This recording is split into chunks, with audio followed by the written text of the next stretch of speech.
These three powerful words from Jesus can change your whole life.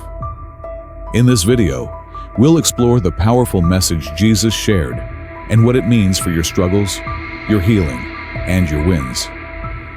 Have you thought about how you might be fighting battles that Jesus has already won for you? By the end of this video, you'll see how these words can help you create miracles in your life, change the way you think, and truly transform yourself. Don't miss out on learning the powerful truth behind this statement. Welcome to New Paradigm.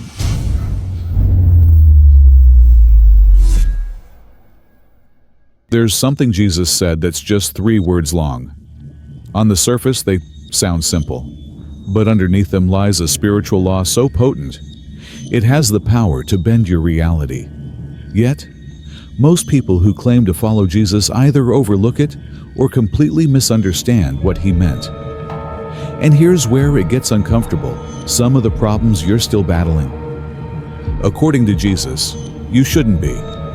Not because life becomes perfect once you believe, but because he left behind a key, one that too many have failed to pick up. But first, let's talk about what Jesus didn't do. He never wrote a book. No memoir, no letters, not even a diary entry. Nothing in his own handwriting. That's not a random detail, it's profound. Every single word we know from him came through speech. And yet, those spoken words have outlasted empires, sparked revolutions, and healed broken souls for over 2 millennia. That alone tells us his words carried more than meaning. They carried power. So, if his words were that powerful, then surely what he chose to say with his dying breath must hold some kind of explosive truth, right? Before we get there, you need to see the full weight of the moment. Let's rewind to John 19:30, the exact moment history split in 2. But to truly understand the magnitude of what Jesus said, you've got to feel what he went through. This wasn't just a crucifixion. This was human cruelty pushed beyond its limits. Isaiah 52:14 paints the image with chilling accuracy. His face was so disfigured, people couldn't recognize him. Not just bruised, marred beyond human likeness. The lashes tore his back so deeply that his spine was exposed. They ripped his beard right out of his face. His body, broken to the point that his intestines may have been visible. Think about that. People weren't even sure they were looking at a man. But he stood silent. Not because he didn't care, but because he knew. He understood something no one else in that moment did.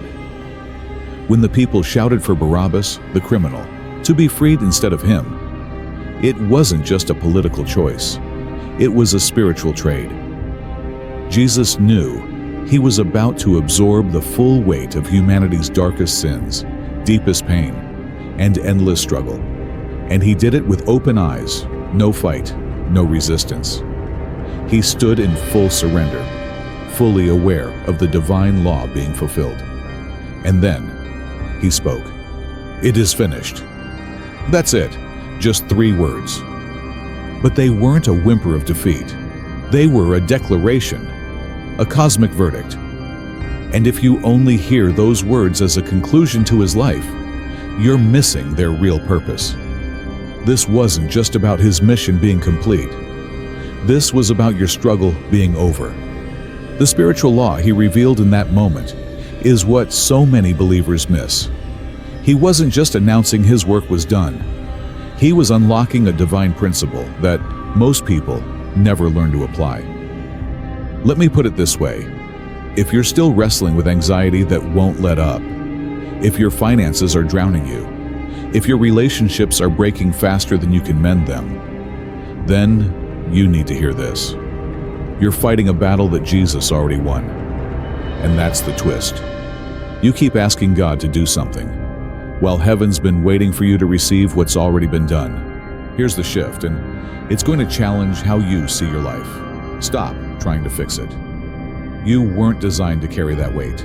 When Jesus said, "It is finished," He meant everything tied to your struggle was also finished. Healing, finished. Peace, finished. Restoration, done. It's not future tense. He didn't say, "It will be finished." He said, "It is finished." Right here, right now. Now, here's where this gets really practical. Don't just nod along. Look at whatever is weighing on your soul right now. Maybe it's a medical diagnosis. Maybe it's your marriage. Maybe it's a quiet battle inside your mind that no one even knows about. Say this out loud. This is already finished. The solution is already mine. And don't just say it like a mantra. Say it like a court verdict, like it's already happened and you're just waiting for the world to catch up. But that's just the first layer. There's a reason Jesus spoke the words with such weight. You've got to go further. Here's the part nobody tells you. You need to see the outcome before you can live in it. Most people pray for healing while still imagining themselves sick. They pray for financial freedom while still mentally trapped in lack. That disconnect? It keeps your reality locked in place. But Jesus didn't teach wishful thinking. He revealed the power of alignment. When he said those 3 words, he was teaching you to shift your internal picture. So go ahead, close your eyes. Visualize what it looks like on the other side. If you're praying for healing, imagine your body strong, alive, energized. If it's money, picture yourself writing that check without stress, giving generously, seeing your needs met with surplus. That image isn't fantasy. It's faith in motion. Your subconscious can't tell the difference between real and vividly imagined. And the clearer your vision, the faster your spirit aligns with it. But visualizing isn't enough. Now you need to speak. This is the step where things turn supernatural. Jesus didn't whisper those words. He declared them. And now it's your turn. Speak directly to your situation, out loud. Say, "My healing is finished." Say, "My financial breakthrough is finished." Don't just hope, command. Proverbs 18:21 tells us death and life are in the power of the tongue. That's not poetry. It's law. Your words are creating or destroying. They're not neutral. Speak it daily, relentlessly. Every time fear shows up, speak again. When doubt creeps in, say it louder. It is finished. This isn't about manifesting. This is about aligning with what heaven already declared. And once you speak, don't backpedal. Don't water it down. Keep your confession locked in. But here's the twist that breaks most people. They try to control how it all happens. That's where surrender comes in. After Jesus declared the work finished, he didn't stick around to make sure people got the message. He let go. He trusted the divine timeline. That's your final step, and it might be the hardest. Stop obsessing over the how. Stop analyzing every outcome. Stop replaying the worst-case scenarios. Philippians 4:6 tells you what to do instead. Don't be anxious about anything, but in every situation, by prayer and petition, with thanksgiving, present your request to God.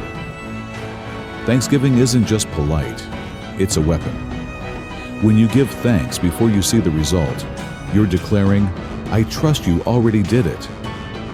That is the highest form of faith. Now don't get it twisted. Surrender doesn't mean doing nothing. It means moving forward like it's already done.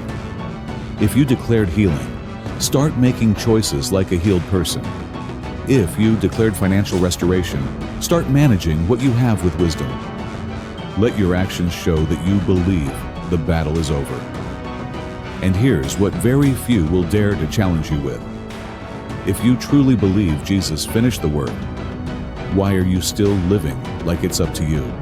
The next 21 days could shift everything. Say those words, "It is finished," every day. With intention, with conviction. Say them when it hurts. Say them when you're afraid. Say them when you don't feel anything. Because your feelings aren't the evidence, your faith is. And when your words align with divine authority, miracles stop being rare. They become your new normal. This isn't hype. This is spiritual law. Jesus revealed it. He declared it. And now, it's your move. What's one thing in your life where you feel like you're still struggling, even though Jesus has already won? Let us know in the comments. And that's it for today. Hit the like button and subscribe to New Paradigm. Stay tuned for more, and see you next time.